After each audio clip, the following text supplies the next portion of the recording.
مسؤولية الخرق الأمني الذي استهدف مجلس النواب يوم أمس، مطالبا إياها بالكشف عن ملابسات هذا الحادث. وأضاف الناطق باسم رئيس مجلس النواب أكرم العبيدي أن المنطقة معززة بأجهزة السونار بمفارز داخلية باعا، مبينا أنه تم اختراقها بشكل متسلسل حتى اصطدمت بالحاجز الأمني الوحيد للبرلمان، مشيرا إلى أن وقت التفجير كان مزامنا لخروج النجيفي. أثار الخرق الأمني الذي استهدف مجلس النواب يوم أمس العديد من التساؤلات بين الأوساط السياسية، حيث طالب مراقبون ومحللون الحكومة بتقدير جاهزية القوات الأمنية وقدرتها على مسك الملف الأمني بعد الانسحاب الأمريكي نهاية العام الحالي.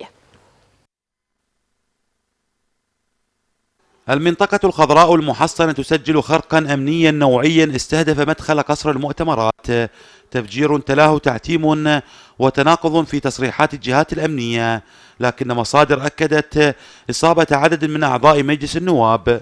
يعتبر خرق سياسي جاء نتيجة الخصومة السياسية ونتيجة الحراك السياسي بين القوى السياسية المؤتلفة، لأن هناك قوى سياسية مشاركة بالعملية السياسية ومشاركة بالحكومة، وهي تعمل بالضد من أجل إيقاف وتعطيل عمل مسيرة الحكومة. وهذا دليل على أن القاعدة والحزب البعث لهم يد حتى في البرلمان. أكيد هناك أكثر من محمد دايني، ليس محمد دايني واحد في الخضراء أو في مجلس النواب. وإذا كان بعضهم يوجه الاتهام لجهات سياسية، فيحذر آخرون من خروقات بين صفوف الأجهزة الأمنية.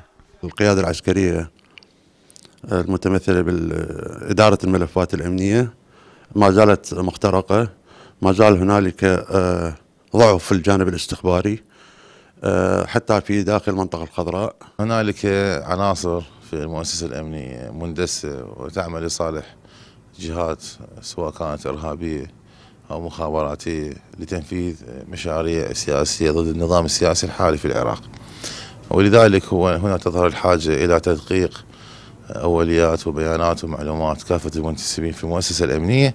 ويعد هذا التفجير الأول من نوعه الذي يحصل داخل المنطقة الخضراء منذ أكثر من 4 سنوات خلت، ليؤشر انعكاسة ومنعطفا خطيرا في الملف الأمني.